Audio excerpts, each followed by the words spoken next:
ಸಾರಿ ಬರಲಿಕ್ಕೆ ಲೋಕದೆಲ್ಲೆಡೆ ತೋರಿತೆಲ ಸುಖವೋ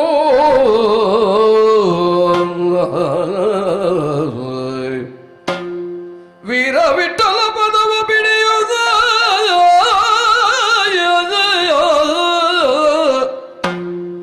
ವೀರ ವಿಠಲ ಪದವ ಬಿಡಿಯುವುದ ಭಾರತೀಪತಿ ಪವನಗೆ ರಘುತ ಸಾರಿ ಪೇಳುವಿ ಗೀತೆ ವೈಭವವೋ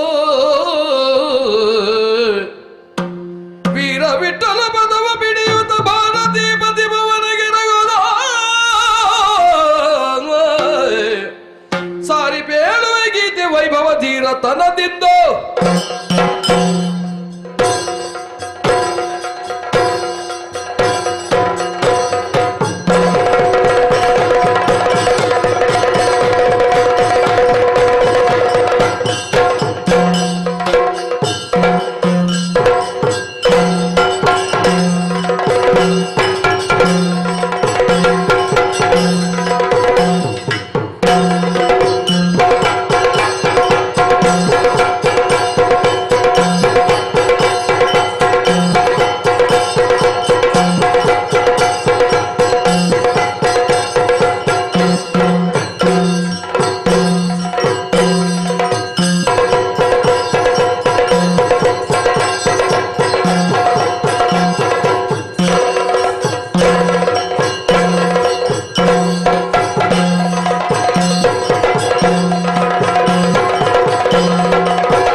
ಪಿತೃವಾಕ್ಯ ಪರಿಪಾಲಕನಾಗಿ ಕಾಡನ್ನು ಸೇರಿಕೊಂಡೆ.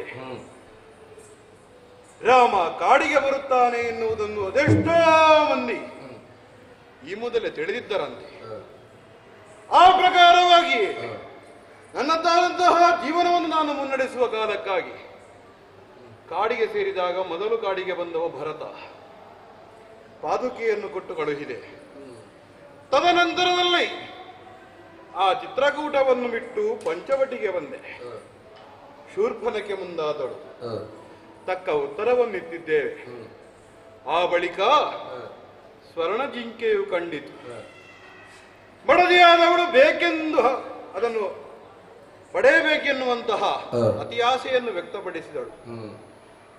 ಕಾರಣ ಅವಳಿಗಿರುವಂತಹ ಮೋಹ, ಪ್ರಕೃತಿ ಸಂಬಂಧ.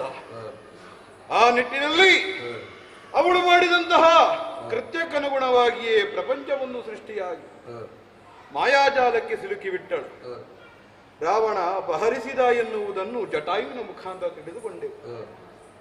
ತದನಂತರದಲ್ಲಿ ಮುಂದೆ ಬಂದಾಗ ಅದೆಷ್ಟೋ ಮಂದಿಯನ್ನು ಉದ್ಧಾರ ಮಾಡುವಂತಹ ಸನ್ನಿವೇಶವು ಒದಗಿದ ಕಾಲದಲ್ಲಿ ನನ್ನದ್ದಾದಂತಹ ಕರ್ತವ್ಯವೆಷ್ಟುಂಟು ಅದನ್ನು ಮಾಡಿ ಮುಗಿಸಿದ್ದೇನೆ. ಕದಂಬನಿಗಾಗಲಿ ಶಬರಿಗಾಗಲಿ ಸರ್ವರಿಗೂ ಉತ್ತಮವಾದಂತಹ ಅನುಗ್ರಹವನ್ನು ಅಂತರಂಗದಲ್ಲಿ ಒದಗಿಸಿದ್ದಾಗಿದೆ. ಶಬರಿ ಕೊಡೆಯದಾಗಿ ಆಡಿದಂತಹ ಮಾತು, ನಿನಗೆ ಬೇಕಾದದ್ದು ಸಿಗಬೇಕಾದರೆ ಈ ಋಷ್ಯಭುಂಗ ಪರ್ವತ ಹತ್ತಿರ ಬಂದರೆ ಅಲ್ಲಿ ಕಿಷ್ಕಿಂಧೆಯಲ್ಲಿರುವಂತಹ ಸುಗ್ರೀವನಿಂದ ನಿನಗೆ ಬೇಕಾದದ್ದು ಒದಗುತ್ತದೆ ಅಂತ ಹೇಳಿದ್ದಾಳೆ. ಆ ನಿರ್ಧಾರವನ್ನು ತೀರ್ಮಾನ ಮಾಡಿಕೊಂಡು ಅವಳು ಸೂಚಿಸಿದಂತಹ ಪ್ರದೇಶಕ್ಕೆ ಬಂದು ನಿಂತಿದ್ದೇನೆ. ಅದಾರದು ಬರುತ್ತಾ ಇರುವುದು ಅಣಿತರಲ್ಲಿ ಸುಗ್ರೀವ ತಾನೇ ತಂದು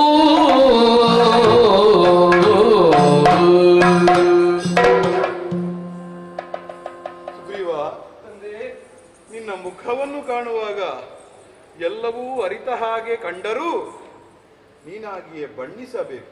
ಅದಕ್ಕಾಗಿ ಕೇಳಿಕೊಳ್ಳುತ್ತಾ ಇದ್ದೇನೆ, ಯಾಕೆ ಈ ದುಃಖ? ಹೊರಗೆ ಅಟ್ಟಿದ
ನಿನಗೂ ಪ್ರಣಾಮಗಳು ತಂದೆ.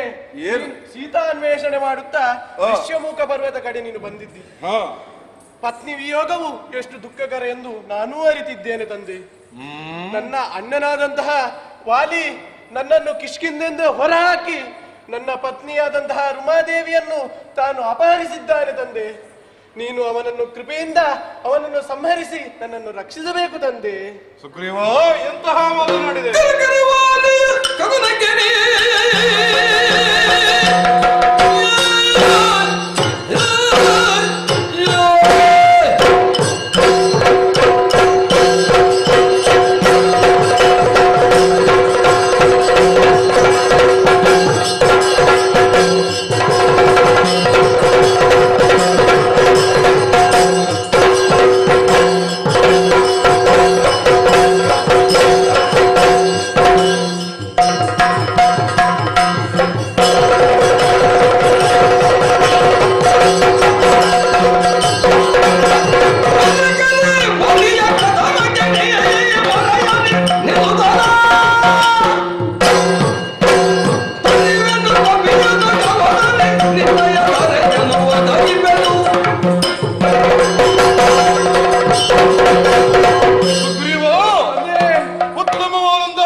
ಮೊದಲಾಗಿ ಆಡಿದೆ.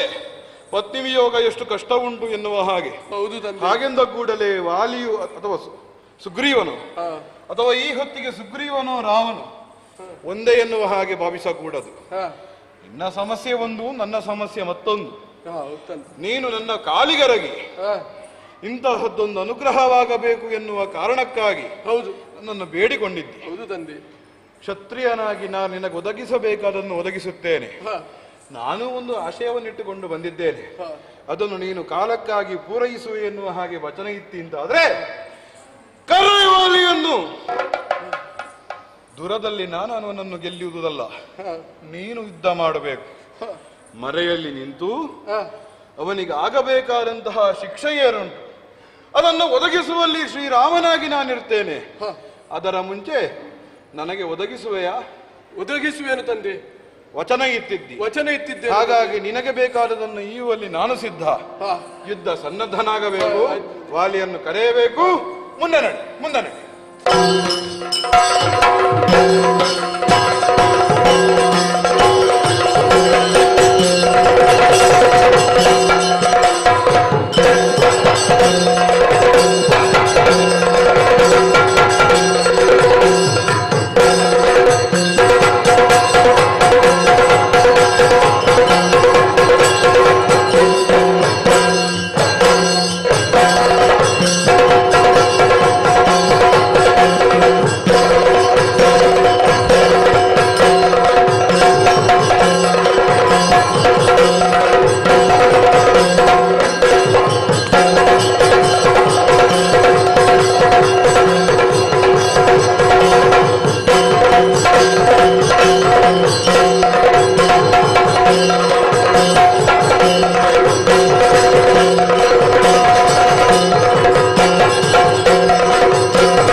ಸುವಿಸ್ತೃತವಾದಂತಹ ಕಿಷ್ಕಿಂಧಾ ಕಾಂಡದ ರಸ ನಾನೇ ವಾಲಿಯಾಗಿದ್ದೇನೆ, ತ್ರಿಭುವನ ತಲ್ಲಡನೂ ಆಗಿದ್ದೇನೆ.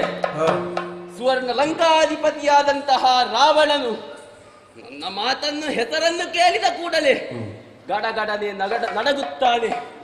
ತ್ರಿಭುವನದಲ್ಲಿ ನನ್ನೊಂದಿಗೆ ಸಮರವಾಡಲು ಯಾರೂ ಸಮರ್ಥರಿಲ್ಲ. ಇದಕ್ಕಿಂತ ಸಂತೋಷವಾದಂತಹ ವಿಚಾರ ಬೇರೇನೋ ಇದೆ. ಎಂದಿನಂತೆಯೇ ಸಭೆಗೆ ಬಂದಂತಹ ಸಮಯ ಕೇಳಿತಲ್ಲ ಒಂದು ವಾರ್ತೆ.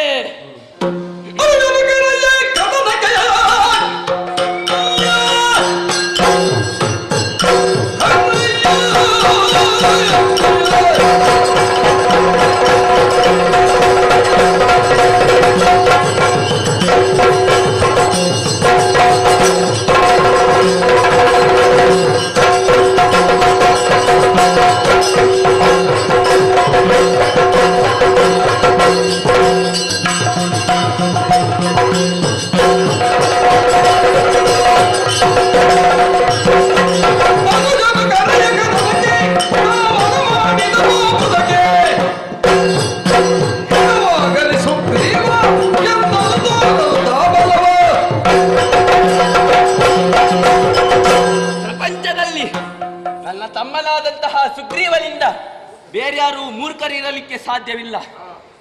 ಎಷ್ಟು ಸರ್ತಿ ನನ್ನ ಕೈಯಲ್ಲಿ ಪೆಟ್ಟು ತಿಂದರು ಅವನಿಗೆ ಬುದ್ಧಿ ಬರುವುದಿಲ್ಲ. ಮತ್ತೆ ನನ್ನನ್ನು ಸಮರಕ್ಕೆ ಕರೆದಿದ್ದಾನೆ. ಈ ಸರ್ತಿ ಅವಳನ್ನು ಸುಮ್ಮನೆ ಬಿಡುವುದಲ್ಲ, ನೋಡಿಯೇ ಬಿಡುತ್ತೇನೆ ಏನಾಗುತ್ತದೆ ಎಂದು.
ಇದು ಎಷ್ಟನೇ ಬಾರಿ ನೀನು ಪೆಟ್ಟು ತಿನ್ನು ನನ್ನ ಕೈಯಲ್ಲಿ? ನಿನಗೆ ನಾಚಿಕೆ ಮಾನ ಮರೆಯದಿಲ್ಲವ? ಪುನಃ ಪುನಃ ಯುದ್ಧಕ್ಕೆ ಕರೆಯುತ್ತಾನೆ. ಈ ಸರ್ತಿ ನಾನು ನಿಶ್ಚಯ ಮಾಡಿಯೇ ಬಂದಿದ್ದೇನೆ. ನಿನ್ನನ್ನು ಸಮರದಲ್ಲಿ ಕೊಂದು ನಿನಗೆ ಸದ್ಧತೆಯನ್ನು ಕಾಣಿಸುತ್ತೇನೆ. ಎಚ್ಚರ! ಯಾರು ಯಾರನ್ನು ನೋಡ್ತಾ ಇರ್ತಾರೆ?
ತಮ್ಮನಾದಂತಹ ಸುಗ್ರೀವನೊಂದಿಗೆ ಬಂದ ಯುದ್ಧದಲ್ಲಿ ಭಾಗಿಸುತ್ತಿದ್ದಂತಹ ನಾನು ಒಮ್ಮಿಂದೊಮ್ಮೆಲೆ ಆಕಾಶದಿಂದ ಬಂದಂತಹ ಶವ ಯಾರಿಂದ ಬಹುದು?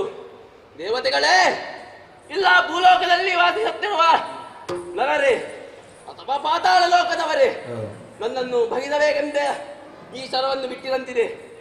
ಯಾರಿರಬಹುದು? ಅಲ್ಲಿ ಪರ್ವತದಿಂದ ಒಬ್ಬ ತರುಣ ಇಳಿದು ಬಂದಂತೆ ಕಾಣುತ್ತಿದೆ. ಅವನೇ ಇರಬಹುದು. ಅವನೇ ರಾಮ. ರಾಮ ಯಾಕೆ ಹೀಗೆ ಮಾಡಿದೆ? ರಾಮ ಯಾತಕೈ ನಯಬನು ತೊರೆದೆ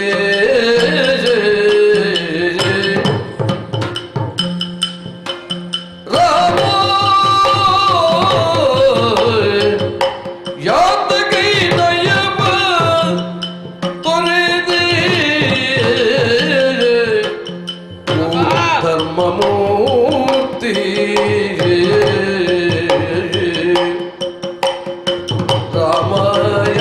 ರಾಮಯಾತಕೈ ರಾಮ ಯಾಕೆ ನಯವನು ತೊರೆದೇ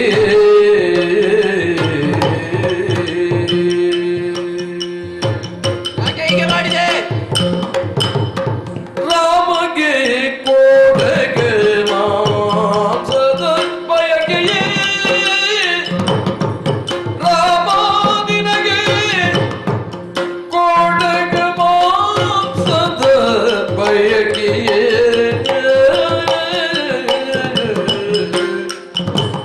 ರಾಮ ರಾಮ ದಯೆಯಾತಗೆ ತೊರೆದೆ ದಯೆಯೇತಗೆ ತೊರೆದೆ ರಾಮ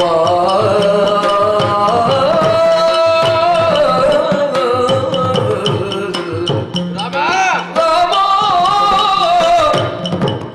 ರಾಮ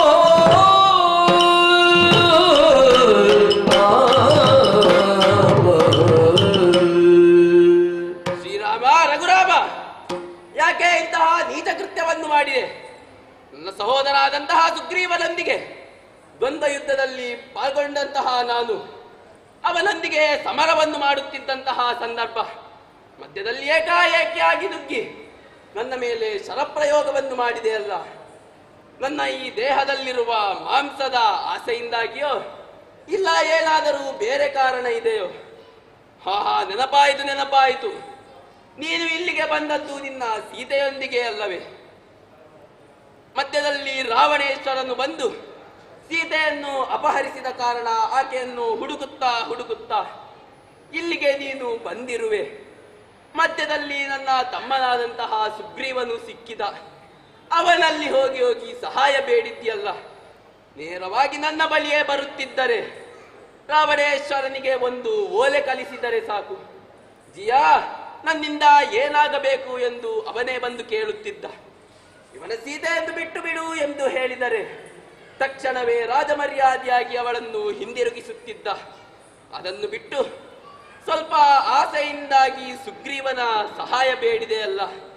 ಇದರಿಂದ ನಿನಗೆ ಏನಾಗಬೇಕು? ನಾನು ಏನು ತಪ್ಪು ಮಾಡಿದೆ ಹೇಳುವೆಯಾ? ಬುದ್ಧಿವಂತನು ನೀನು ಅಹುದೆಂದು ಆಗಿರಲು ನೀ ಬುದ್ಧಿವಂತನು ನೀನು ಅಹುದೆಂದು ಆಗಿರಲು ಶುದ್ಧ ಶಿಕ್ಷೆಯು ನಿನ್ನ ಕೃತಿಗೆ ಶುದ್ಧ ಶಿಕ್ಷೆಯು ನಿನ್ನ ಕೃತಿಗೆ ಬುದ್ಧಿಯಿಲ್ಲದ ಕವಿಯು ವಾಲಿಯಂತೆನಿಸಿದರೆ ಬುದ್ಧಿಯಿಲ್ಲದ ಕವಿಯು ವಾಲಿಯಂತೆನಿಸಿದರೆ ಶುದ್ಧ ಬೇಟೆಯು ಮರೆಯಲೆಂದು ಶುದ್ಧ ಬೇಟೆಯು ಮರೆಯಲೆಂದು ಗೈದೆ ಬುದ್ಧಿವಂತನು ನೀನು ಅಹುದೆಂದು ಆಗಿರಲು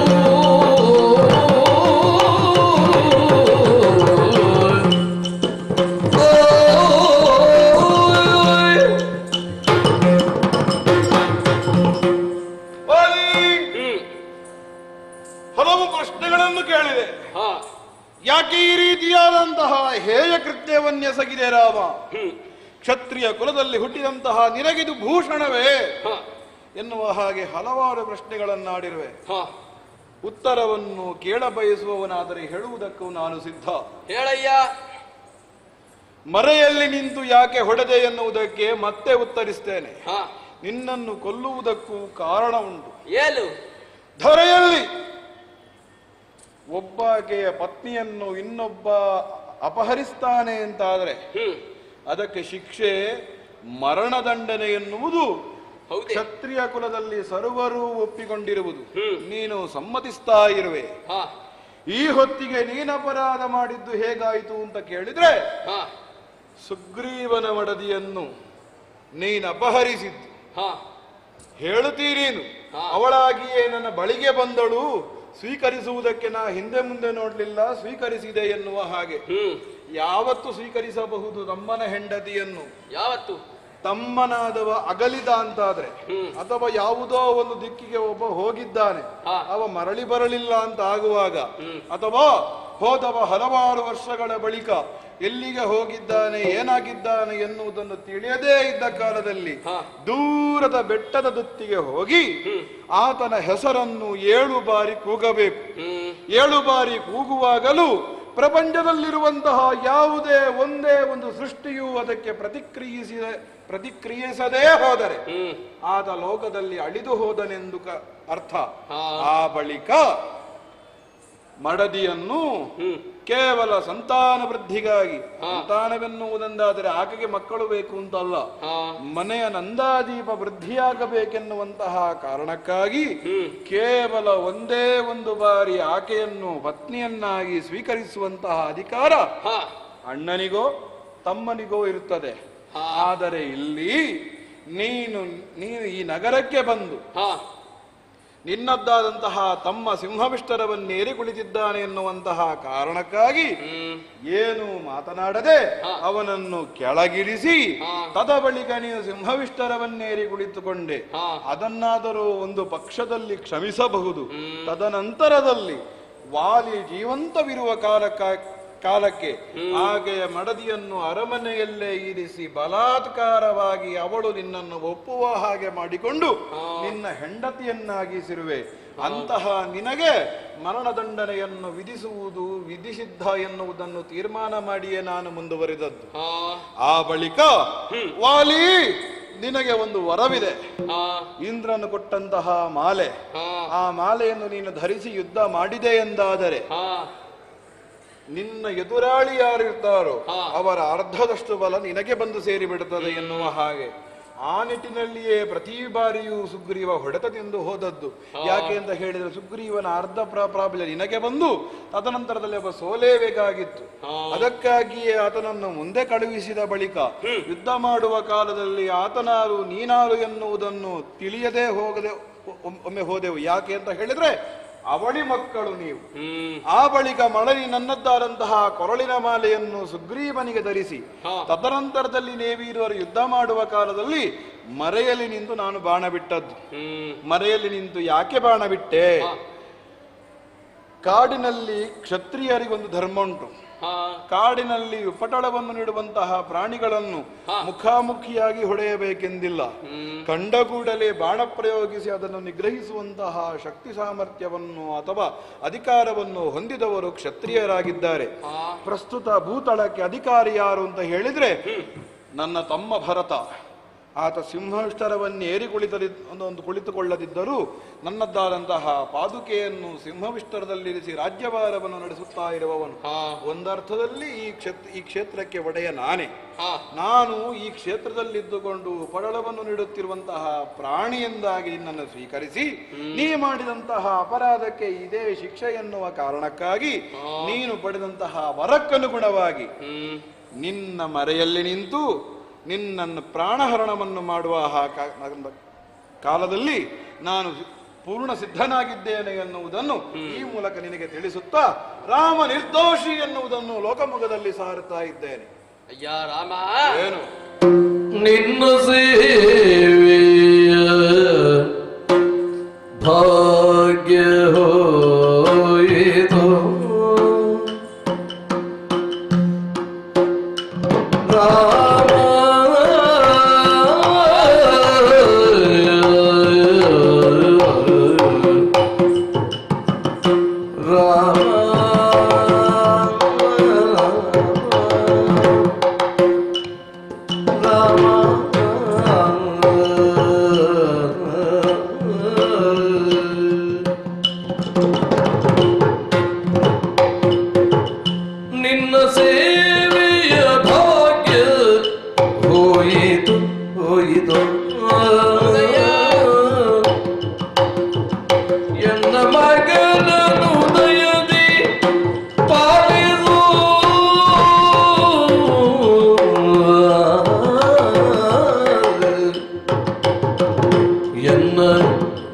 ಮಗನನು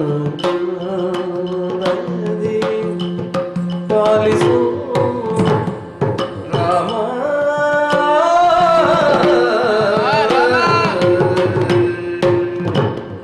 ರಾಮ ಇನ್ನು ಮುಂದಿನ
ಕ್ಷಮಿಸು.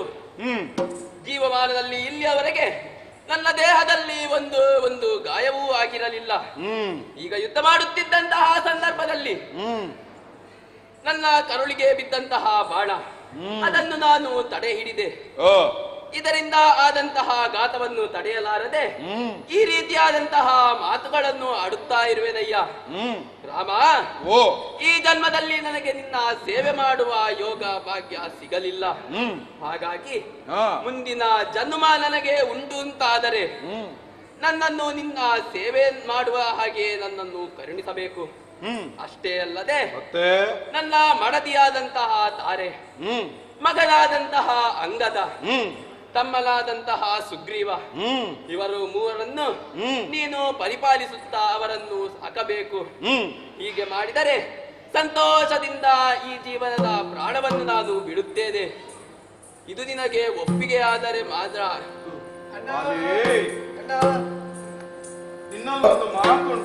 ಏನಯ್ಯ? ಕ್ಷಮೆ ಕೊಡಬೇಕು ಅಂತ ಹೇಳಿದೆಯಲ್ಲ. ಕಾಲಿಗೆರಗಿದವರಿಗೆ, ಶರಣು ಅಂತ ಬಂದವರಿಗೆ ರಾಮ ಖಂಡಿತ ಅನುಗ್ರಹ ಮಾಡುತ್ತಾನೆ. ಇದು ರಾಮನ ಪ್ರತಿಜ್ಞೆ. ನೀನಾಗಲೇ ಹೇಳಿದೆ, ಲಂಕೆಗೆ ಒಂದು ಓಲೆ ಹೋದರೆ ಸಾಕು ನಿನ್ನ ಮಡದಿ ಬರ್ತಾ ಇದ್ಲು ಎನ್ನುವ ಹಾಗೆ. ಸ್ವತಂತ್ರತೆಯನ್ನು ಸಂಪಾದಿಸಿಕೊಂಡು ಈವರೆಗೆ ನಡೆದುಕೊಂಡು ಬಂದಂತಹ ರಾಮ ನಿನ್ನ ಅಡಿಯಾಳಾಗಿರುವುದಕ್ಕೆ ಬಯಸುವನೆ. ತಾಯಿಯಾದಂತಹ ಕೈಕೇಯಿಯ ಮಾತಿಗನುಗುಣವಾಗಿ ನಾನು ಇಲ್ಲಿಗೆ ಬಂದದ್ದೇನೆ ಎಂದಾದರೆ ಒಂದರ್ಥದಲ್ಲಿ ಅವಳ ಅಡಿಯಾಳಾಗಿ ಅಯೋಧ್ಯೆಯಲ್ಲಿ ಇರಲಾರೆ ಎನ್ನುವುದರ್ಥ ಅಲ್ವೇ? ಅದೇ ನಿಟ್ಟಿನಲ್ಲಿ ನೀನು ಆ ರಾವಣನಿಂದ ನನ್ನ ಪತ್ನಿಯನ್ನು ಒದಗಿಸಿಕೊಟ್ಟೆ ಎಂದಾದರೆ ನಿನ್ನ ರಣದಲ್ಲಿ ನಾನು ಜೀವನ ಪೂರ್ತಿ ಬದುಕಬೇಕಾಗುತ್ತದೆ.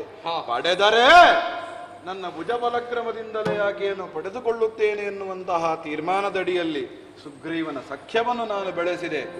ಇನ್ನು ಮುಂದೆ ನೀನು ಬಯಸ್ತಿ ಅಂತಾದ್ರೆ ಹೊಡೆದ ಬಾಣವನ್ನು ಹಿಂದೆ ತೆಗೆಯುವುದಕ್ಕೂ ರಾಮನಿಗೆ ತಿಳಿದಿದೆ. ಆದರೆ ನೀನು ಸೂಚಿಸಿದ್ದು ನಮಗೆ ಜೀವನ ಬೇಡ, ಪ್ರಾಣ ಬಿಡುವುದಕ್ಕೆ ನಾನು ಸಿದ್ಧ. ಅದರ ಮೊದಲು ಇವರನ್ನು ಪರಿಪಾಲಿಸಬೇಕು ಎನ್ನುವ ಹಾಗಲ್ವೇ? ನೀನು ಹೇಳಿದ ವಚನವನ್ನು ಖಂಡಿತ ನೆರವೇರಿಸ್ತೇನೆ ಎನ್ನುವ ಹಾಗೆ ಕ್ಷತ್ರಿಯ ಕುಲದಲ್ಲಿ ಜನಿಸಿದ ದಶರಥ ಪುತ್ರನಾಗಿ ನಾನು ವಚನ ಬಿಡುತ್ತಾ ಇದ್ದೇನೆ. ಖಂಡಿತ ಪಾಲಿಸ್ತೇನೆ, ಖಂಡಿತ ಪಾಲಿಸ್ತೇನೆ. ಅಣ್ಣನೇ ಅಂಗದ ನನುದ ಮಗ ನಂದದಿ ತಣ್ಣಗೆ ರಕ್ಷಿಪೆನೋ. ಅಣ್ಣನೇ ಅಂಗದ ನನುದ ಮಗ ನಂದದಿ ತಣ್ಣಗೆ ರಕ್ಷಿಪೆನೋ. ಇನ್ನೀ ರಾಜ್ಯಕ್ಕೆ ಯುವರಾಜನು ಕನ್ನ ಮಹಿಮ ನಾಡಿ ಅಣ್ಣ ಅಣ್ಣನೇ. ಮಾತಾಡಿಸು ಮಾತಾಡಿಸು. ಅಣ್ಣ, ಸುಗ್ರೀವಾ, ಅಂಗದನನ್ನು ನನ್ನ ಸ್ವಂತ ಮಗನನ್ನಾಗಿ ನಾನು ಕಾಣುತ್ತೇನೆ. ಮತ್ತು ಕಿಷ್ಕಿಂದ ರಾಜ್ಯದಲ್ಲಿ ಅವನನ್ನು ನಾನು ಯುವರಾಜನಾಗಿ ನಾನು ಪಟ್ಟದಲ್ಲಿ ಕೂರಿಸುತ್ತೇನೆ. ಇದಕ್ಕಿಂತ ಬೇರೆ ಯಾವುದಾದರೂ ಬೇಕಣ್ಣ ನಿನಗೆ? ಇಲ್ಲ, ಆಯ್ತಾಯ್ತು, ಸಂತೋಷ. ಹರಿಯ ನಿನ್ನಯ ಪಾದ ತಲದಲ್ಲಿ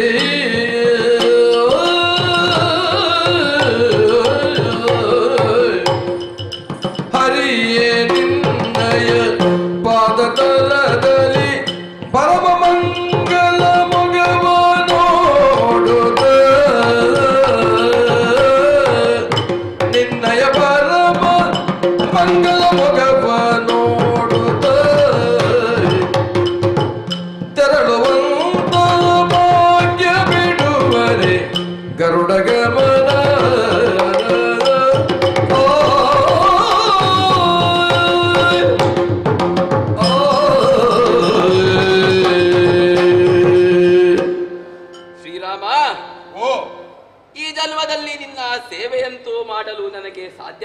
ಅಲ್ಲ. ಕೊನೆ ಪಕ್ಷದಲ್ಲಿ ನಿನ್ನ ಕೈಯಾರೆ ನನ್ನ ಜೀವ ಪ್ರಾಣವು ಹೋಗುವುದೇ ಅಂತಾದರೆ ಅದರಿಂದ ಪುಣ್ಯ ಬೇರೆ ಏನುಂಟು. ಹಾಗಾಗಿ ಇನ್ನು ತಡ ಮಾಡುವುದಲ್ಲ ರಾಮ.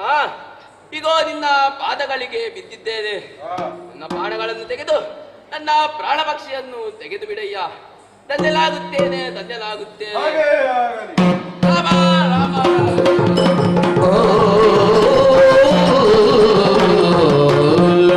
ಸುಗ್ರೀವ, ನೋಡಿದೆಯ ಉತ್ತಮ ಲೋಕವನ್ನು ಸಂಚರಿಸುವಂತಹ ನಿನ್ನ ಅಣ್ಣ ವಾಲಿಯನ್ನು. ಹೌದಣ್ಣ. ಆತ ತೆರಳುವ ಸ್ಥಾನಕ್ಕೆ ತೆರಳುತ್ತಿದ್ದಾನೆ. ಇನ್ನು ನಿನ್ನನ್ನು ಈ ಕಿಷ್ಕಿಂಧೆಗೆ ಅಧಿಪತಿಯನ್ನಾಗಿರಿಸಿ ತದನಂತರದಲ್ಲಿ ನೀನು ಹೇಳಿದ ಮಾತಿಗೆ ನೀನು ಅನುಗುಣವಾಗಿ ಸೀತಾನ್ವೇಷಣೆಯಲ್ಲಿ ತೊಡಗುವಲ್ಲಿ ನೀನು ಸಿದ್ಧ ಅಂತ ಆದ್ರೆ ವರ್ತಿಸುವುದಕ್ಕೆ ನಾನು ಸಿದ್ಧ. ಹೋಗೋಣ. ತೆರಳೋಣ.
ಲೋಕದಲ್ಲಿ ಸಜ್ಜನರು ಇರುತ್ತಾರೆ, ದುರ್ಜನರು ಇರುತ್ತಾರೆ.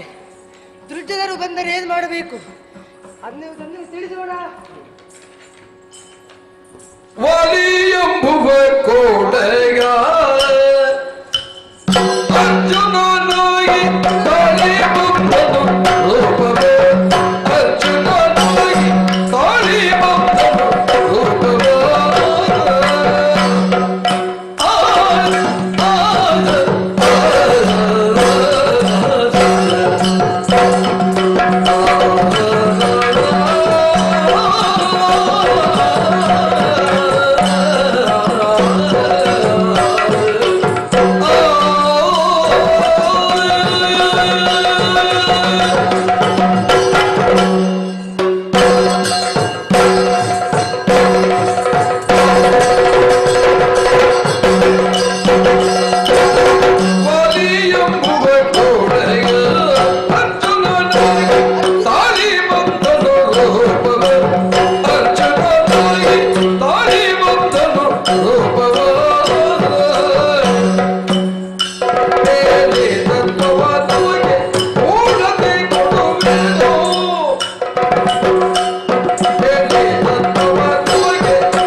ಬಾಲಿಯಾಗಿ ಜನಿಸಿದ್ದನು. ಮಹಾಪರಾಕ್ರಮಶಾಲಿಯಾಗಿದ್ದರೂ ಅವನಿಗೆ ಸಾಧನೆಯ ಅವಕಾಶ ದೊರಕಲಿಲ್ಲ. ಈಗ ಅವನೇ ಅರ್ಜುನನಾಗಿ ಜನಿಸಿದ್ದಾನೆ. ಈ ಹಿಂದೆ ಅವನಿಂದ ಮಹಾ ಕಾರ್ಯಗಳನ್ನು ಮಾಡಿಸಿ ಅವನಿಗೆ ಕೀರ್ತಿಯನ್ನು ಕೊಟ್ಟಿದ್ದೇನೆ. ಮಹಾ ತತ್ವಜ್ಞಾನವನ್ನೂ ಕೂಡ ಅವನಿಗೆ ಕೊಟ್ಟು ಇನ್ನಷ್ಟು ಕೀರ್ತಿವಂತನಾಗಿಸಬೇಕು ಎನ್ನುವುದಾಗಿ ತಿಳಿದಿದ್ದೇನೆ. ಅದಾರು ಬರುತ್ತಿರುವುದು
ವಂದಿಸಿಕೊಳ್ಳುತ್ತಾ ಇದ್ದೇನೆ. ಈ ಕಾಲಕ್ಕೆ ಅಂದು ನೀನು ದುರ್ಯೋಧನನ ಬಳಿಗೆ ಸಂಧಾನಕ್ಕೆಂದು ಹೋದವ ನೀನು. ಆ ಕಾಲಕ್ಕೆ ಆ ದುರ್ಯೋಧನ ಸಂಧಾನವನ್ನು ಮುರಿದು ಸಂಗ್ರಾಮವನ್ನು ಬಯಸಿದ್ದಾನಂತೆ. ಹಾಗಾಗಿ ಅವನು ಸಿದ್ಧನಾಗಿದ್ದಾನೆ. ಹಾಗಾಗಿ ನೀನು ರಥವನ್ನು ಸಿದ್ಧ ಮಾಡು, ನಡೆಯೋಣ.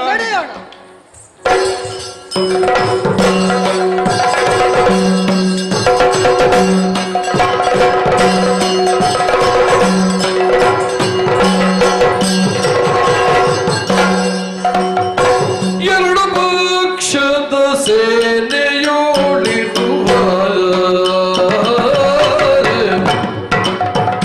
ಎರಡು ಪಕ್ಷದ ಸೇನೆಯೋಡಿರುವ ಸೇನೆಯೋ ಇರುವ ಗುರುಗಳನ್ನು ಬಂಧುಗಳ ಕಂಡನು ಇರುವ ಗುರುಗಳನ್ನು ಬಂಧುಗಳ ಕಂಡನು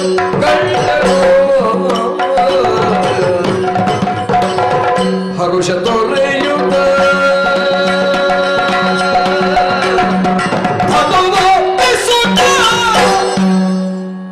ಹರುಷ ತೊರೆಯುತ್ತ ಹರೆಗೆ ತಾನು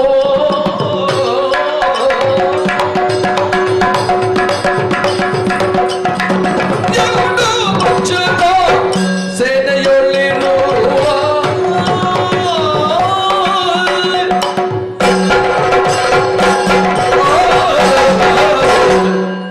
ಭಗವಂತ, ಏನು ದೃಶ್ಯವನ್ನು ಕಾಣುತ್ತಾ ಇದ್ದೇನೆ. ಛೇ, ಈ ರೀತಿಯಾದಂತಹ ದೃಶ್ಯ ನನ್ನ ಬದುಕಿನಲ್ಲಿ ಯಾವತ್ತೂ ಕೂಡ ಆಗ್ಲಿಲ್ಲ. ಅಯ್ಯ, ಏನಿದು ಆಶ್ಚರ್ಯ. ಉತ್ಸಾಹನಾಗಿ ನಾನು ಬಂದದ್ದು ಹೌದು, ಆದರೆ ನೀನು ರಥವನ್ನು ಸಿದ್ಧ ಮಾಡಿದ್ದಿ. ರಥಾರೂಢನಾಗಿ ನಾವು ಈ ರಣರಂಗಕ್ಕೆ ಬಂದೆವು. ಇನ್ನೇನು ಯುದ್ಧ ಮಾಡಬೇಕು ಎನ್ನುವ ಅಷ್ಟರಲ್ಲಿ ನೋಡಿದೆ ಅಪಾರ ಕರಣ್, ನೋಡಿದೆ ಕೃಷ್ಣ, ಏನಿದು, ಎಲ್ಲರೂ ನಮ್ಮವರೇ ಆಗಿದ್ದಾರೆ ಅಲ್ವೇ ಕೃಷ್ಣ. ಇವರೊಟ್ಟಿಗೆ ಯುದ್ಧ ಮಾಡುವುದು ನನಗೆ ಇಷ್ಟವಿಲ್ಲ. ನಾನು ಧನುಸ್ಸನ್ನು ಬಿಡ್ತೇನೆ. ವೀರ ಏನಾಯಿತು ಶೌರ್ಯವ ತೋರ ವೀರ ಏನಾಯಿತು ಏನಾಯಿತು ಏನಾಯಿತು ಏನಾಯಿತು ಶೌರ್ಯವ ತೋರ ತೋರ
ಆಗಿರುವಂತಹ ಕೌರವರನ್ನು ಸುಮ್ಮನೆ ಬಿಡ್ತೀಯ, ಅವರ ಮುಂದೆ ಭಿಕ್ಷೆಯನ್ನು ಬೇಡುತ್ತೀಯ.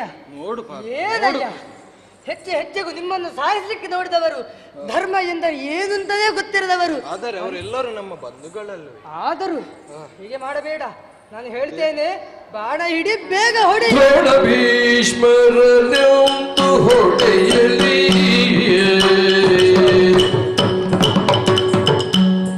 ಭೀಷ್ಮರನೆಂದು ಹೊಡೆಯಲಿ, ಕಾಣೆ ಪುಣ್ಯವ ಯುದ್ಧವಿದರಲಿ, ಮಾನನಿಧಿ ಬೇಡಿಯ ಹೊಡೆದನ ಬಾಣ ಬಿಡಿಯೇ, ಮಾನನಿಧಿ ಬೇಡಿಯ ಹೊಡೆದನ ಬಾಣ ಬಿಡಿಯೇ, ಬಾಣ ಬಿಡಿಯೇ.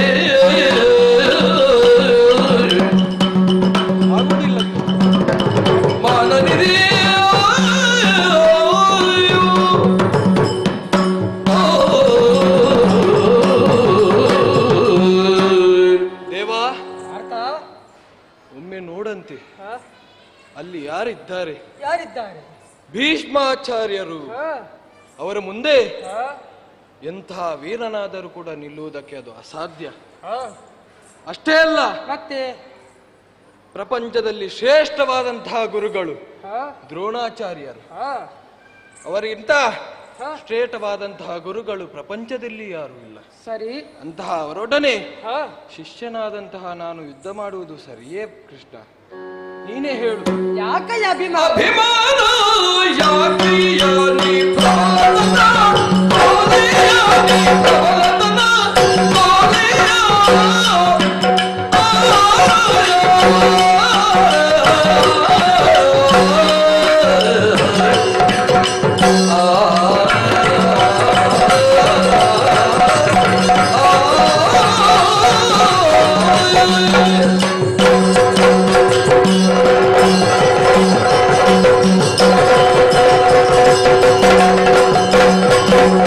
ಅಭಿಮಾನ ಯಾಕಯ್ಯ, ಅಭಿಮಾನ ಯಾಕಯ್ಯ, ಯಾಕಯ್ಯ, ಯಾಕಯ್ಯ ನೀ ಪ್ರಬಲತನ ತೋರಯ್ಯ, ನೀ ಪ್ರಬಲತನ ತೋರಯ್ಯ.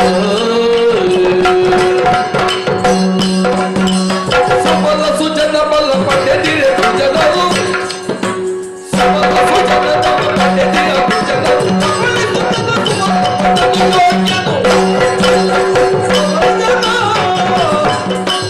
ಯಾಕಯ್ಯ ನೀ ಪ್ರಬಲತನ ತೋರಯ್ಯ, ಯಾಕಯ್ಯ, ಯಾಕಯ್ಯ ನೀ ಪ್ರಬಲತನ ತೋರಯ್ಯ. ಪಾರ್ಥ, ದೇವಾ, ಅಭಿಮಾನ ಯಾಕಯ್ಯ? ಇವರೆಲ್ಲ ನಿನ್ನವರೇ ಆಗಿರಬಹುದು, ಆದರೆ ಈ ಸಂಬಂಧ ಎನ್ನುವಂಥದ್ದು ಶಾಶ್ವತವಲ್ಲ. ಇನ್ನೊಂದು ಕಾರಣ ಕೊಟ್ಟಿರುತ್ತೆ. ಏನು ಅಂತ ಹೇಳಿದ್ರೆ, ದ್ರೋಣಾಚಾರ್ಯರು, ಭೀಷ್ಮಾಚಾರ್ಯರು ಇವರೆಲ್ಲ ನನ್ನ ಗುರುಗಳು. ಪೂಜ್ಯರಲ್ಲಿ ಯುದ್ಧ ಹೇಗೆ ಮಾಡುವುದು ಎನ್ನುವಂತಹ ಪ್ರಶ್ನೆ. ಆದರೆ ಸಜ್ಜನರ ದುರ್ಜನರ ಪರವಾಗಿ ನಿಂತಾಗ ಅವರನ್ನು ಶಿಕ್ಷಿಸುವುದು ಕ್ಷತ್ರಿಯ ಧರ್ಮವೇ ಆಗಿದೆ. ಗುರು ಹತ್ಯೆಗೆ ನಾನು ಏನು ಆಗುವುದಿಲ್ಲ. ನಿನಗೆ ಸಾಕ್ಷಾತ್ತಾಗಿ ಭಗವಂತ ಹೇಳುವಾಗ ಯಾಕಯ್ಯ ಭೀತಿ? ಕೃಷ್ಣ, ಹಾಗಾದರೆ ನೀನು ಭಗವಂತನೇ ಹೌದು ಅಂತ ಆದ್ರೆ ಒಂದು ಉಪಕಾರ ಮಾಡು. ಏನು?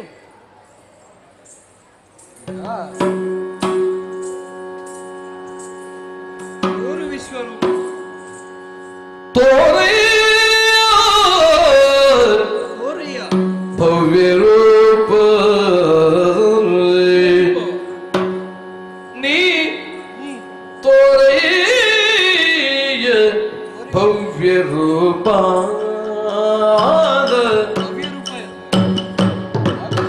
ಓ ಮಾರಾಯ ತೋರಯ್ಯ ಭವ್ಯ ರೂಪ, ಭವ್ಯ ರೂಪ, ಭವ್ಯ ರೂಪ.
ಎಂಬುದಾಗಿ ಜಗತ್ತಿನಲ್ಲಿ ಎಲ್ಲರೂ ಕೊಂಡಾಡ್ತಾರೆ. ಸಂಶಯವೇ ಇಲ್ಲ.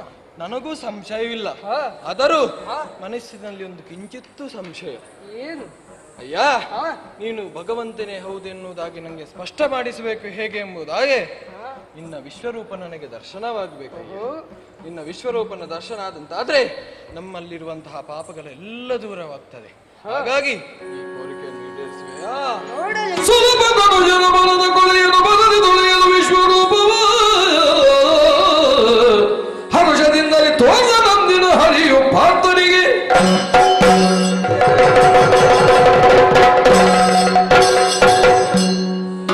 ಅನೇಕ ಬಾಹೂದರ ವಕ್ರ ನೇತ್ರ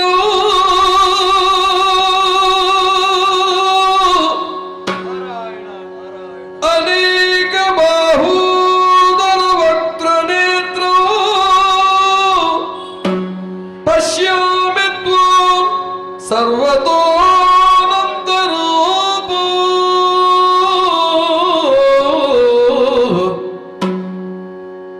ಪಶ್ಯಾಮಿ ತ್ವಾಂ ಸರ್ವತೋನಂತರೂಪ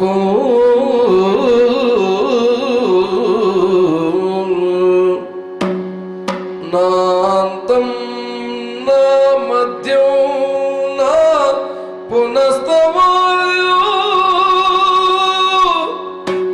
ನಾಂತಂ ನ ಮಧ್ಯಂ ನ ಪುನಸ್ತವಾದ್ಯಂ ಪಶ್ಯಾಮಿ ವಿಶ್ವೇಶ್ವರ ವಿಶ್ವರೂಪ ವಿಶ್ವರೂಪ ವಿಶ್ವರೂಪ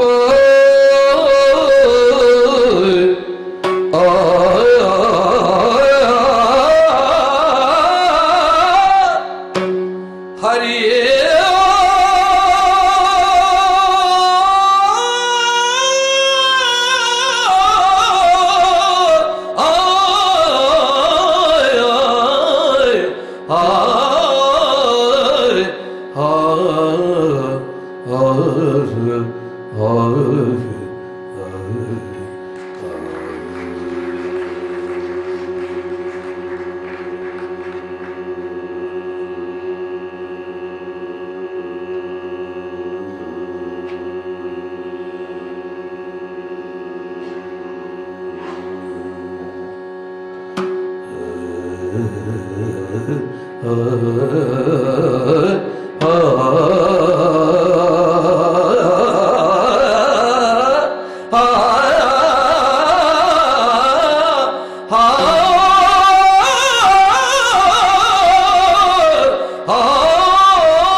ಹರಿ ನಿನ್ನಯ ದಯದಿ ಮತಿ ಶುದ್ಧಿ ಒದಗಿದಲು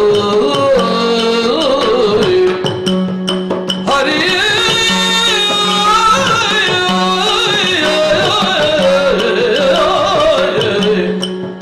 ಹರಿ ನಿನ್ನಯ ದಯದಿ ಮತಿ ಶುದ್ಧಿ ಒದಗಿದಲು ಗುರುವೆ ನಿನ್ನಯ ವಚನದಂತೆ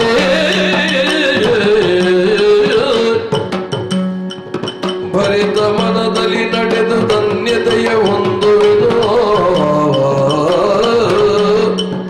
ಭರಿತ ಮನದಲ್ಲಿ ನಡೆದು ಧನ್ಯತೆಯ ಹೊಂದುವೆನು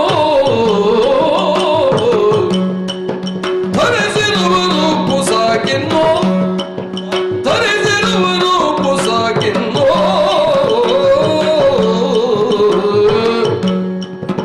ಹರಿಯೇ ನಿನ್ನಯ ದಯದಿ ಮತಿ ಶುದ್ಧಿ ಒದಗಿತು ಹರಿಯೇ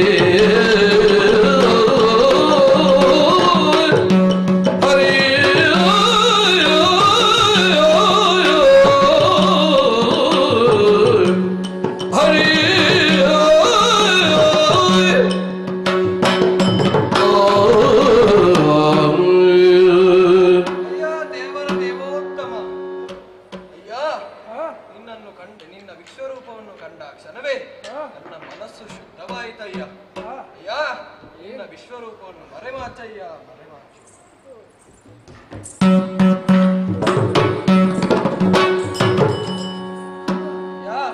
ಹೊರಡೋಣ ನಾವು. ಯುದ್ಧಕ್ಕೆ ನಡೆಯೋಣ.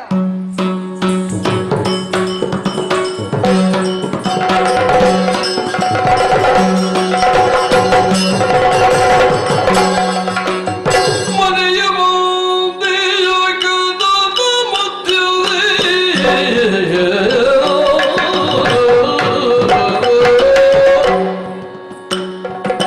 ಮನೆಯ ಮುಂದೆಯ ಕದದ ಮನದ ನೆಮ್ಮದಿ ಹಿಡಿದು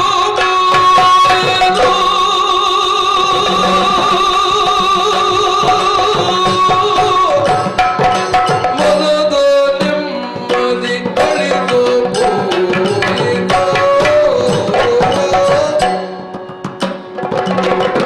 ಗುಣಗಳ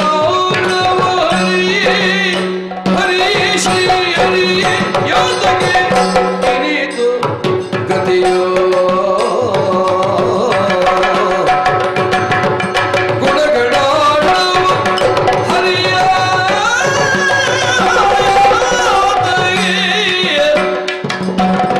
ಇನಿತು ಗತಿಯೋ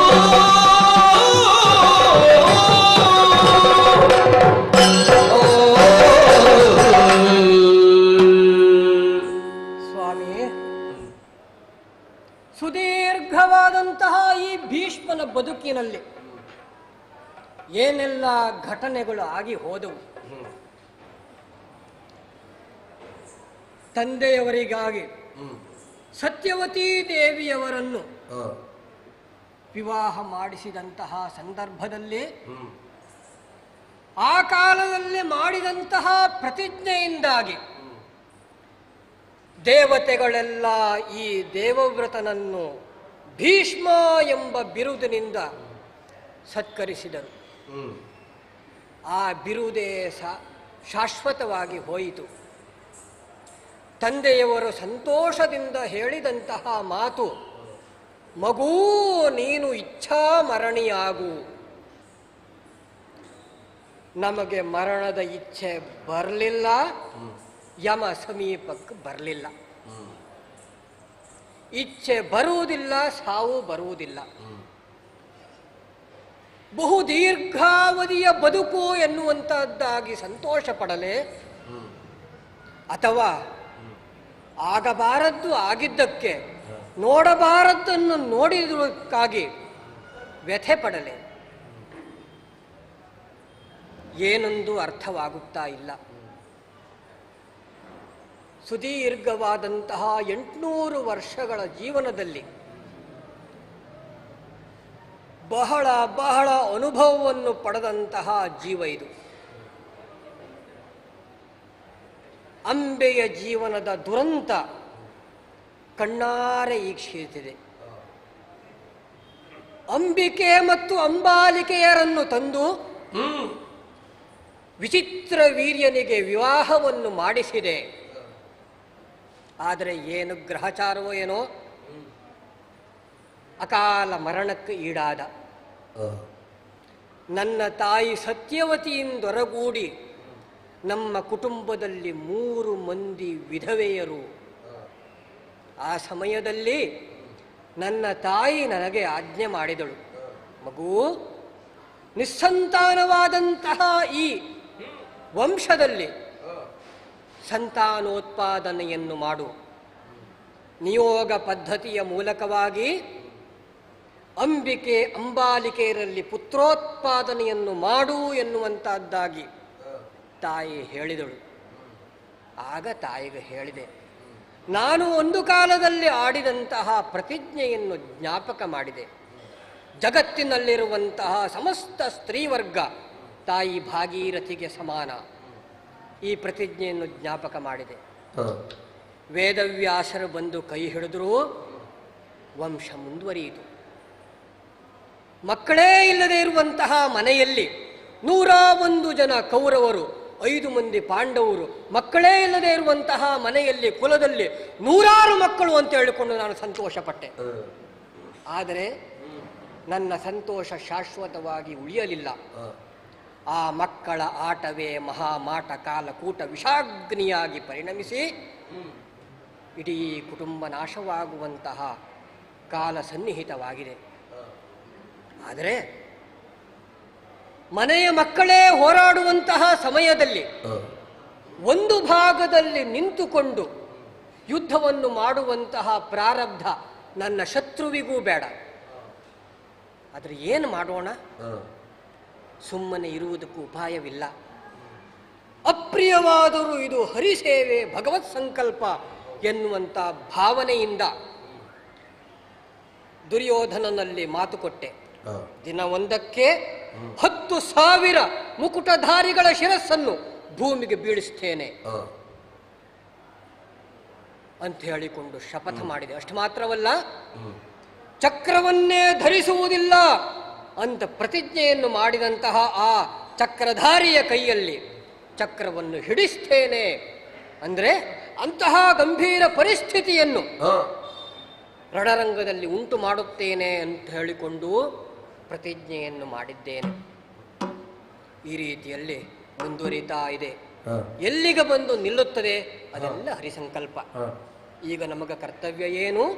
ದಿನ ಒಂದಕ್ಕೆ 10,000 ರಾಜ ಮಹಾರಾಜರ ರಾಜಾಧಿರಾಜರ ಶಿರಸ್ಸನ್ನು ಈ ಕುರುಕ್ಷೇತ್ರ ಭೂಮಿಯಲ್ಲಿ ಬೀಳಿಸುವಂಥದ್ದು. ಹಾಗಾಗಿ ಆ ಕಾರ್ಯದಲ್ಲಿ ಮುಂದುವರಿಲೇಬೇಕಲ್ಲ. ಏನೂ ಮಾಡುವುದಕ್ಕೆ ಉಪಾಯವಿಲ್ಲ.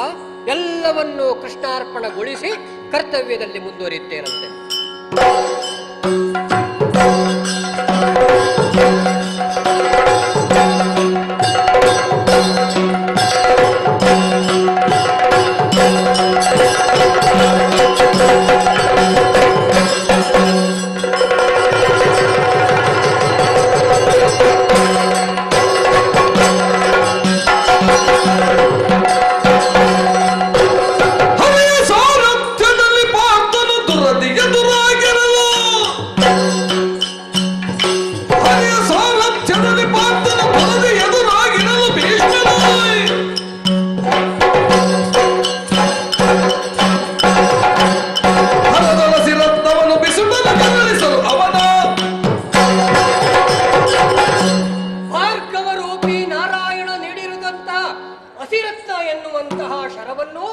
ಕೃಷ್ಣ ರೂಪಿ ನಾರಾಯಣನಿಗೆ ಸಮರ್ಪಣೆ ಮಾಡುತ್ತೇನೆ.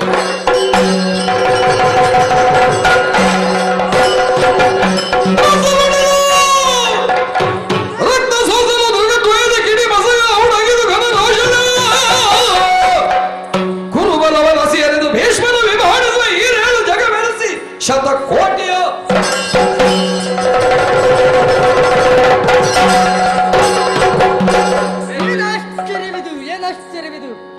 ಯುದ್ಧದ ಸಾರಥ್ಯವನ್ನು ನಡೆಸುತ್ತಿರುವಂತಹ ಸಂದರ್ಭದಲ್ಲಿ ಯಾರೋ ನನ್ನ ಹಣೆಗೆ ಬಾಣವನ್ನು ಬಿಟ್ಟು ರಕ್ತಧಾರೆ ಚಿಮ್ಮುತ್ತಾ ಇದೆ. ಯಾರೀ ಕಾರ್ಯವನ್ನು ನಡೆಸುವುದು ಎಂದು ನೋಡುವಾಗ ಭೀಷ್ಮರೇ ಕಾರ್ಯವನ್ನು ನಡೆಸಿದೆ ಎಂದು ಗೊತ್ತಾಯಿತು.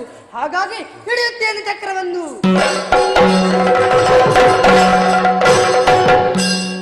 ಹರಿಯ ಕಾಂತಿಯ ತಡೆವನಾರು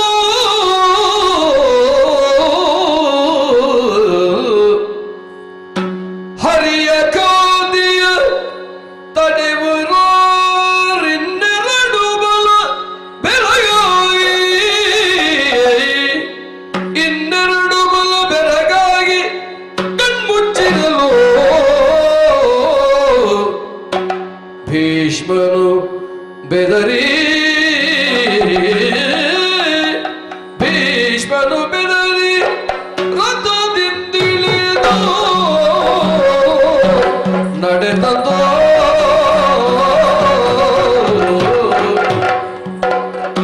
ದುರಿತವನ ದಾವಾಗ್ನಿ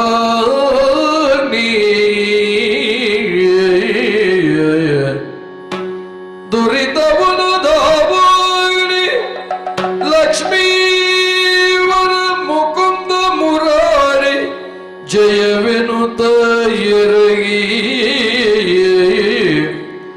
ಲಕ್ಷ್ಮೀವರ ಮುಕುಂದ ಮುರಾರಿ ಜಯ ಜಯ ಜಯ ಜಯ ಜಯ ಜಯ ಎನ್ನುತ್ತ ಎರಗಿ ಎರಗಿ ಮಗುಳೆಂದಚ್ಚುತನ ಮೃದುಕರವ ಪಿಡಿದ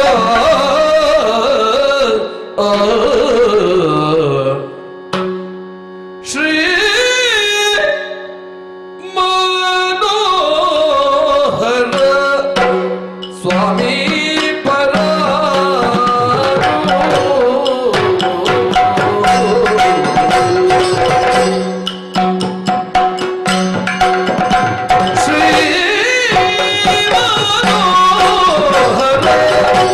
Swami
ನಿನ್ನನ್ನು ಶ್ರೀ ಮನೋಹರ ಎನ್ನುವಂತಹದ್ದಾಗಿ ಲೋಕ ಗುರುತಿಸ್ತಾ ಇದೆ. ಯಾಕ ಕೇಳಿದರೆ ಸಮುದ್ರ ಮಥನ ಕಾಲದಲ್ಲಿ ಉದ್ಭವಿಸಿದಂತಹ ಲಕ್ಷ್ಮೀದೇವಿಯ ಮನಸ್ಸನ್ನು ಅಪಹಾರ ಮಾಡಿದವ ನೀನೆ. ಹಾಗಾಗಿ ನೀನು ಶ್ರೀ ಮನೋಹರ, ಶ್ರೀದೇವಿಯ ಮನಸ್ಸನ್ನು ಅಪಹರಿಸಿದವನು. ಈ ಎಲ್ಲ ಲೋಕಗಳು ಲಕ್ಷ್ಮೀದೇವಿಯ ಅಧೀನ. ಹಾಗಾಗಿ ಅವಳನ್ನು ಜಗದಂಬೆ ಎನ್ನುವಂತಹದ್ದಾಗಿ ಲೋಕ ಸ್ತುತಿಸ್ತದೆ. ಅವಳಿಗೆ ಪತಿಯಾದಂತಹ ನೀನು ಜಗತ್ಪಿತ, ಜಗತ್ಪತಿ. ಇಂತಹ ನೀನು ಸಿಟ್ಟು ಬಂದಾಗ ನಟಿಸ್ತಾ ಇದ್ದೀಯಲ್ಲ, ಆಯಿತು, ಸಿಟ್ಟು ಬಂದಿದೆ ಅಲ್ವಾ? ಹಾಗಾಗಿ ಯಾಕಾಗಿ ಆಯುಧವನ್ನು ಧಾರಣೆ ಮಾಡಿದ್ದಿ? ನನ್ನ ಶಿರವನ್ನು ಕತ್ತರಿಸುವುದಕ್ಕಲ್ವಾ? ತಡ ಮಾಡಬೇಡ, ಈ ಕ್ಷಣದಲ್ಲಿ ನನ್ನ ಶಿರಸ್ಸನ್ನು ಕಡಿಯ. ಕಡಿ ಕಡಿ ಕಡಿ ಕಡಿ. ರೋಗಿಷ್ಠದೇ ಆಗಲಿ ಕುರುಡದೇ ಆಗಲಿ ಸಾವು ಹತ್ತಿರ ಬಂದಾಗ ಬದುಕುವುದಕ್ಕೆ ಪ್ರಯತ್ನ ಮಾಡ್ತಾರೆ. ಅಂಥದ್ದರಲ್ಲಿ ತಾವು ಸ್ವಇಚ್ಛಾಮರಣವುಳ್ಳವರು ಸಾಯುವುದಕ್ಕೆ ಮನಸ್ಸು ಮಾಡುತ್ತಾ ಇದ್ದೀರಲ್ಲ, ಯಾಕೆ? ಇಂದಿರೇಶನೆ ನಾನು ಇವರ ಜಗಳವನ್ನು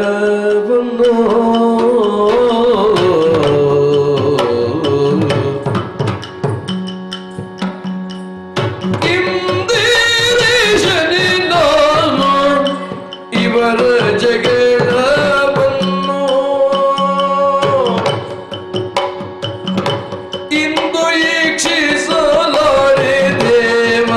ಕಣ್ಣಾರೆ ಇವರ ಜಗಳವನ್ನು ಇಂದು ಈಕ್ಷಿಸಲಾರೆ ದೇವ ಕಣ್ಣಾರೆ ಎಂದಾದರೆ ಕಾಯ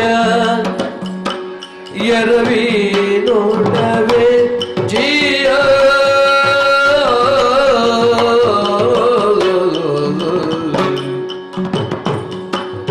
ಎಂದಾದರೆ ಕಾಯ ಎರವಿ ನೋಡವೇ ಜಿಯ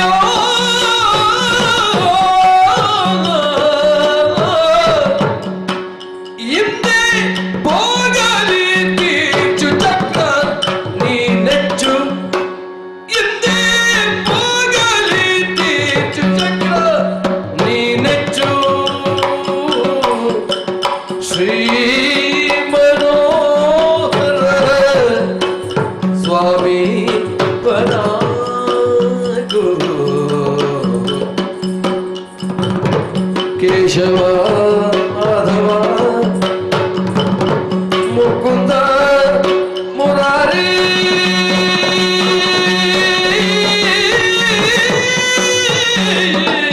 ಕೃಷ್ಣ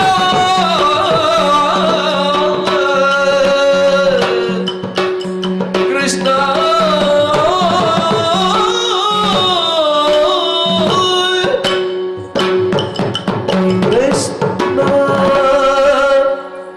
ಕೃಷ್ಣ,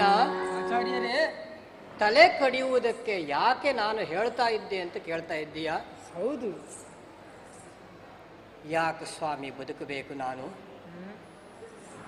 ಯಾವ ವೈಭವವನ್ನು ನೋಡುವುದಕ್ಕೋಸ್ಕರ ಜೀವನವನ್ನು ಸಾಗಿಸಬೇಕು? ನನ್ನ ಕಣ್ಣೆದುರೇ ಆಡಿ ಬೆಳೆದಂತಹ ಮಕ್ಕಳು, ನನ್ನ ತೋಳನ್ನೇ ಉಯ್ಯಾಲೆಯಾಗಿ ಆಡಿದಂತಹ ಮಕ್ಕಳು, ನನ್ನ ಕಣ್ಣೆದುರೇ ಈ ಭೂಮಿಗೋಸ್ಕರ ಕಾದಾಡುವುದನ್ನು ಕಣ್ಣಾರೆ ನೋಡುವುದಕ್ಕೋಸ್ಕರವಾಗಿ ನಾನು ಬದುಕಿರಬೇಕಾ? ಆದರೆ ಬದುಕುವ ಇಚ್ಛೆ ಇಲ್ಲ. ಹಾಗಂತ ನೀನು ಚಕ್ರವನ್ನು ಧರಿಸಿದ್ದು ನನ್ನ ತಲೆ ಕಡಿಯುವುದಕ್ಕಲ್ಲ ಅಂತ ಹೇಳಿಕೊಂಡು ನನಗೆ ತಿಳಿದಿದೆ. ಒಂದು ಸೇನಾಧಿಪತಿ ಪಟ್ಟವನ್ನು ನನಗೆ ಕೊಡುವಂತಹ ಸಂದರ್ಭದಲ್ಲಿ ತೊಗಲು ಹಿಡಿದು ಎಳೆದರೆ ಮಾರುದ್ದ ಚರ್ಮ ಬರುವಂತಹ ಈ ಭೀಷ್ಮನಿಗೆ ಸೇನಾಧಿಪತಿ ಪಟ್ಟವನ್ನು ಯಾಕೆ ಕೊಟ್ಟೆ ಅಂತ ಹೇಳಿಕೊಂಡು ಆ ರಾಧೇಯ ಕರ್ಣ ಆಕ್ಷೇಪವನ್ನು ಮಾಡಿದಾಗ ಆ ಸಮಯದಲ್ಲಿ ಆ ಸಭೆಯಲ್ಲಿ ನಾನೊಂದು ಪ್ರತಿಜ್ಞೆಯನ್ನು ಮಾಡಿದ್ದೆ. ಏನು? ಅವನನ್ನು ದೂರ ಕಳಿಸಿದೆ. ಅರ್ಧರಥಿಕ ನೀನು, ನನ್ನ ಸೇನಾಧಿಪತ್ಯದಲ್ಲಿ ನಿನಗೆ ಸ್ಥಾನವಿಲ್ಲ, ತೊಲಗಾಚೆ ಅಂತ ಹೇಳಿಕೊಂಡು ಅವನನ್ನು ದೂರ ಬಿಟ್ಟು ಒಂದು ಪ್ರತಿಜ್ಞೆಯನ್ನು ಮಾಡಿದ್ದೆ. ದಿನವೊಂದಕ್ಕೆ 10,000 ಮುಕುಟಧಾರಿಗಳ ಶಿರಚ್ಛೇದನ, 10 ದಿವಸವೂ ನಾನೊಬ್ಬನೇ ಯುದ್ಧವನ್ನು ಮಾಡುತ್ತೇನೆ, ಚಕ್ರವನ್ನು ಹಿಡಿಯುವುದಿಲ್ಲ ಅಂತ ಹೇಳಿರತಕ್ಕಂತಹ ಕೃಷ್ಣನ ಕೈಯಲ್ಲಿ ಚಕ್ರವನ್ನು ಹಿಡಿಸ್ತೇನೆ ಎನ್ನುವಂತಹ ಪ್ರತಿಜ್ಞೆಯನ್ನು ನಾನು ಮಾಡಿದ್ದೆ. ಸ್ವನಿಯಮ ಅಪಹಾಯ ಮತ್ಪ್ರತಿಜ್ಞಾಂ ದೃಢ ಅಧಿಕರ್ತುಂ ಅವಪ್ಲುತೋ ರಥಸ್ಥಃ. ನೀನು ಮಾಡಿರತಕ್ಕಂತಹ ಪ್ರತಿಜ್ಞೆ ಅದು ಸುಳ್ಳಾದರೂ ಅಡ್ಡಿಯಿಲ್ಲ. ನಿನ್ನ ಭಕ್ತ ಮಾಡಿರತಕ್ಕಂತಹ ಪ್ರತಿಜ್ಞೆ ಹಾಳಾಗಬಾರದು, ನನ್ನ ಕೀರ್ತಿಗೆ ಚ್ಯುತಿ ಬರಬಾರದು ಎನ್ನುವಂಥ ಉದ್ದೇಶದಿಂದಾಗಿ ಚಕ್ರವನ್ನು ಧರಿಸಿ ಬಂದೆಯ ಪರಮಾತ್ಮ. ನಿನ್ನ ಈ ಋಣವನ್ನು ಯಾವ ಜನ್ಮದಲ್ಲಿ ತೀರಿಸಲಿ ಆಗಲಿ, ನಿನ್ನ ಉಪಕಾರ ಸ್ಮರಣೆಯನ್ನು ನಿತ್ಯ ಮಾಡ್ತಾ ಇದ್ದೇನೆ. ಹಾಗಾಗಿ ಕರ್ತವ್ಯದಲ್ಲಿ ಮುಂದುವರಿಯೋಣ. ಎನಲು ಕಿರುನಗಿಗೂಡಿ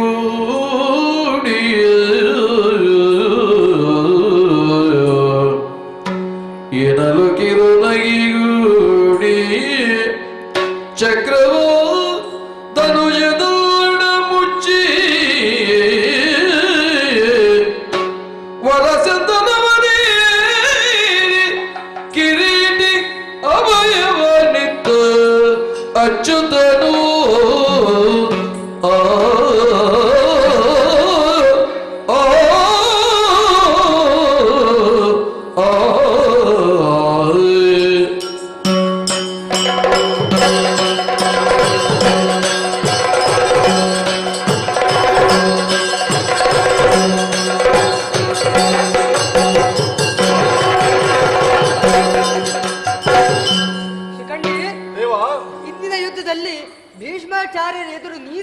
ಗೆಲ್ಲಬೇಕು.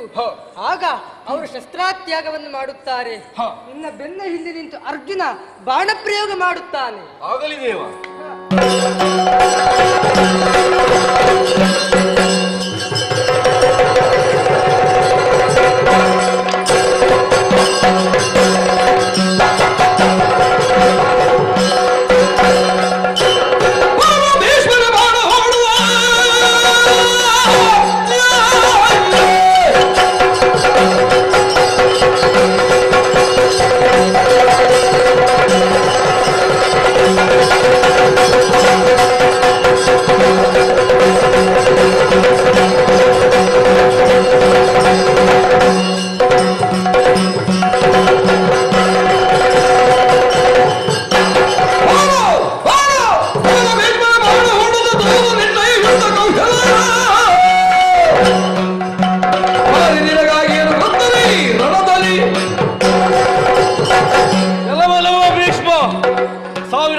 ಕೊಂದಂತಹ ಅಹಂಕಾರದ ನನಗೆ ಈ ಕಾಲಕ್ಕೆ ನಿನ್ನ ಎದುರಾಗಿ ಶಿಖಂಡಿ ಬಂದಿದ್ದೇನೆ.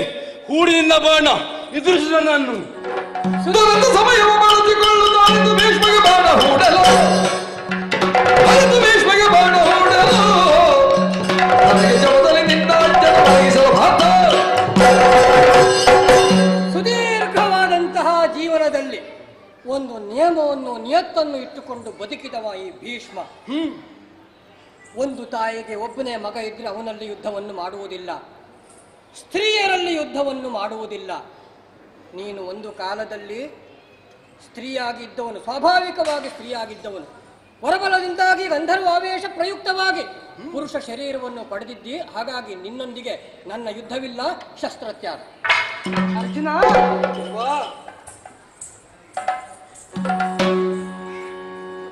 ಇದೇ ಸರಿಯಾದ ಸಮಯ, ಹೊಡಿ ಬಾಣ.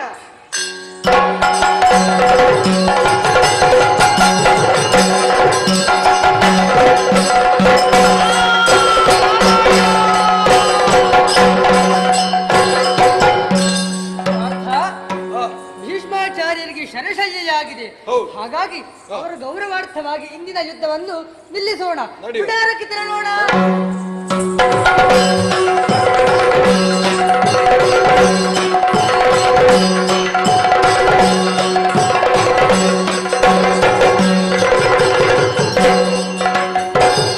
ಹರಿ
ಧನ್ಯೋಸ್ಮಿ ದೇವ ಧನ್ಯೋಸ್ಮಿ.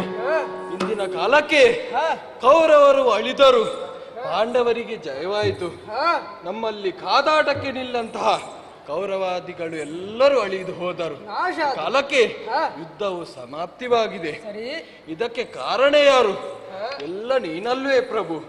ನಿನ್ನಿಂದಾಗಿ ನೀನು ಮಾಡಿದಂತಹ ಗೀತೋಪದೇಶದಿಂದ ನಾನು ಧನ್ಯವಾದದ್ದು ಅಲ್ಲದೆ ನನಗೆ ಜಯ ಲಭಿಸಿದೆ. ಹಾಗಾಗಿ ಒಂದು ವೇಳೆ ನೀನು ನಿನ್ನ ಗೀತೋಪದೇಶವನ್ನು ಮಾಡಿಲ್ಲ ಅಂತಾದ್ರೆ ಈ ಕಾಲಕ್ಕೆ ಯುದ್ಧವು ಸಮಾಪ್ತಿವಾಗುತ್ತಾ ಇರಲಿಲ್ಲ, ಶುರುವಾಗುತ್ತಾ ಇರಲಿಲ್ಲ. ಹಾಗಾಗಿ ಧನ್ಯೋಸ್ಮಿ ಪ್ರಭು, ಧನ್ಯೋಸ್ಮಿ. ಗೀತೆಯ ಕೇಳುತ್ತ ಪಾರ್ಥನು ಪಾಪದ ಭೀತೆಯ ತೊರೆದನು ಕಡಲಲ್ಲಿ. ಗೀತೆಯ ಕೇಳುತ್ತ ಪಾರ್ಥನು ಪಾಪದ ಭೀತೆಯ ತೊರೆದನು ಕಡಲಲ್ಲಿ. ನಾಥ ಹರಿಯ ಜಯವನ್ನು ನೀಡಲು ಸಾರ್ಥಕವಾಯಿತು ಜೀವನ. ನಾಥ ಹರಿಯ ಜಯವನ್ನು ನೀಡಲು ಸಾರ್ಥಕವಾಯಿತು ಜೀವನ. ಜಯ ಭಗವದ್ಗೀತೆ, ಜಯ ಭಗವದ್ಗೀತೆ, ಜಯ ಭಗವದ್ಗೀತೆ, ಜಯ ಭಗವದ್ಗೀತೆ. ಜಯ ಜಯ ಜಯ ಜಯ ಜಯ ಜಯ ಜಯ ಜಯ ಗೀತೆಯ ಕೇಳುತ್ತ ಹರಿಯ ಜಯ ಜಯವನ್ನು ನೀಡಲು ಸಾರ್ಥಕವಾಯಿತು ಜೀವನ. ಜಯ ಭಗವದ್ಗೀತೆ, ಜಯ ಭಗವದ್ಗೀತೆ, ಜಯ ಭಗವದ್ಗೀತೆ, ಜಯ ಭಗವದ್ಗೀತೆ.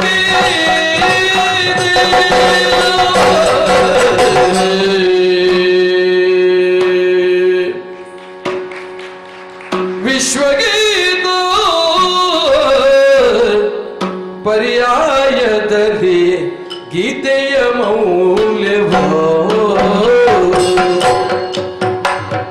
ವಿಶ್ವಗೀತ ಪರ್ಯಾಯದಲ್ಲಿ ಗೀತೆಯ ಮೌಲ್ಯವು ವಿಶ್ವದೆಲ್ಲೆಡೆ ಹರಡಲು. ಗೀತೆಯ ಮೌಲ್ಯವು ವಿಶ್ವದೆಲ್ಲೆಡೆ ಹರಡಲು ಹರಡಲು. ಸುಶ್ರೇಂದ್ರ ಯತಿಸೇವ್ಯ ಸುಗುಣೇಂದ್ರ ಗುರುಗಳ, ಸುಶ್ರೇಂದ್ರ ಯತಿಸೇವ್ಯ ಸುಗುಣೇಂದ್ರ ಗುರುಗಳು ವಿಶ್ವದ ಬೆಳಗಿದರು. ಗುರುಗಳು ವಿಶ್ವದಿ ಬೆಳಗಿದರು, ಗುರುಗಳು ವಿಶ್ವವ ಬೆಳಗಿದರು. ಸುಗುಣೇಂದ್ರ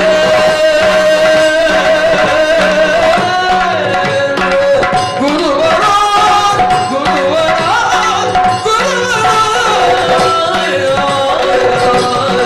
ವಿಶ್ವವ ಬೆಳಗಿದರು. ವಿಶ್ವದಿ ಬೆಳಗಿದರು.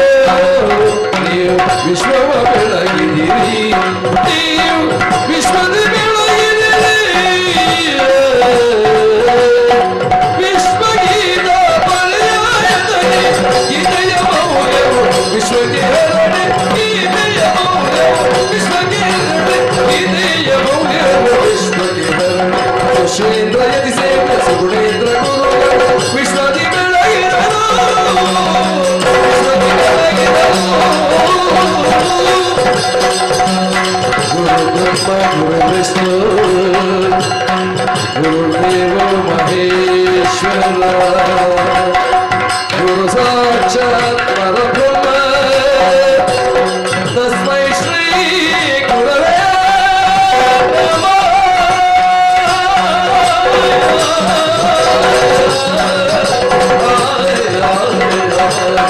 ಜಯ ಜಯ ಜಯ ಜಯ ಜಯ ಜಯ.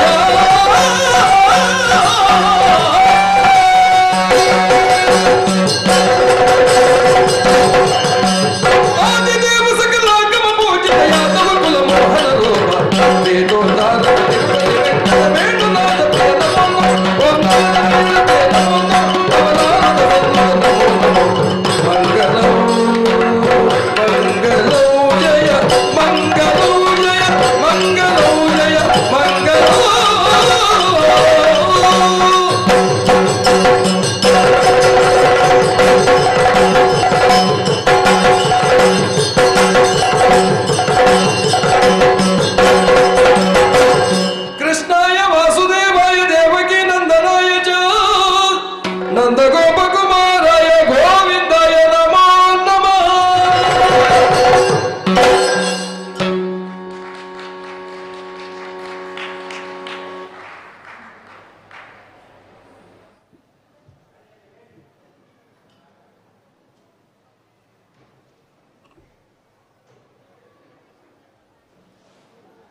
ಪರ್ಯಾಯ ಶ್ರೀಪುತ್ತಿಗೆ ಶ್ರೀಕೃಷ್ಣ ಮಠ ಇವತ್ತು ಸಂಸ್ಕೃತ ವಿದ್ಯಾಲಯದ ಹಾಗೂ ಮಹೇಂದ್ರ ಸೋಮೇಜಿಯವರ ನೇತೃತ್ವದಲ್ಲಿ